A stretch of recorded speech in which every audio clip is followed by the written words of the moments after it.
Hello viewers, আসসালামু আলাইকুম। This is আবির। আপনারা দেখছেন আবির তালুকদার 34। আজকে আমি আপনাদের সাথে ল্যাপটপ বা ডেস্কটপের একটি গুরুতর সমস্যার সমাধান শেয়ার করব। এই গুরুতর সমস্যাটি কি? সেটা হচ্ছে আপনি আপনার ল্যাপটপ বা ডেস্কটপের যে টাস্ক ম্যানেজার, জাস্ট এই টাস্ক ম্যানেজারে ধরুন কোনো একটা কাজ করতেছে। হঠাৎ করেই আপনার টাস্ক ম্যানেজারে কাজ করা অবস্থায় আপনার ল্যাপটপ বা ডেস্কটপে যে স্ক্রিনটা এটা একদম ব্ল্যাক হয়ে গেছে অথবা হোয়াইট হয়ে গেছে। তারপর আপনার কোনো ধরনের আইকন শো হচ্ছে না, আপনার ল্যাপটপের কোনো ধরনের কাজই হচ্ছে না। এটা যদি আপনি অফ করেন, ল্যাপটপটি যদি অফ করে তারপর অন করেন, তারপরও এটার সমাধান আপনি পাচ্ছেন না। তখন আপনি একটা সমস্যায় কিন্তু পড়ে গেলেন। এই সমস্যাটির সমাধান কিভাবে করবেন চলুন সেটা দেখা যাক। আর সমস্যায় আপনি কিভাবে পড়বেন জাস্ট এটা আপনাদের বোঝানোর স্বার্থে আমি জাস্ট দেখাইতেছি আরকি। এই যে এই জায়গায় দেখতে পাচ্ছেন উইন্ডোজ এক্সপ্লোরার। জাস্ট ধরুন এটাতে আপনি রাইট ক্লিক করলেন, রাইট ক্লিক করার পর এখানে দেখতে পাচ্ছেন এন্ড টাস্ক। জাস্ট এটাতে আপনি একটা অজান্তেই ক্লিক করে ফেললেন অথবা আপনার অজান্তেই হয়ে গেল।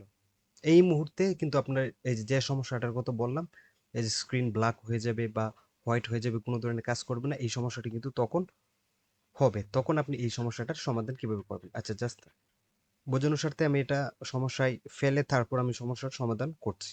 ইন টাস্ক দিয়ে দিলাম।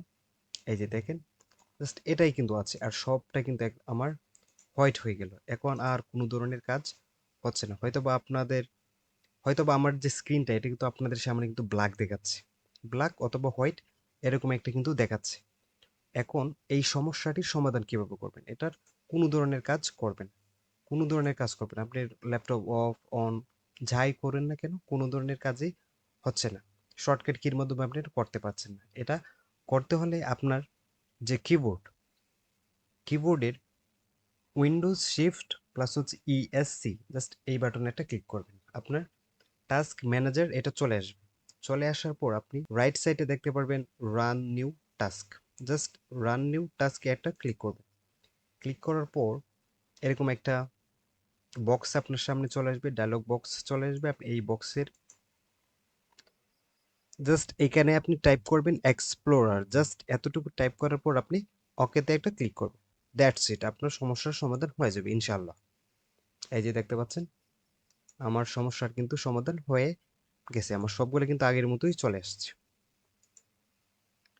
ভিডিওটি যদি আপনার একটু হেল্প হয়ে থাকে তাহলে প্লিজ সাবস্ক্রাইব দিস চ্যানেল।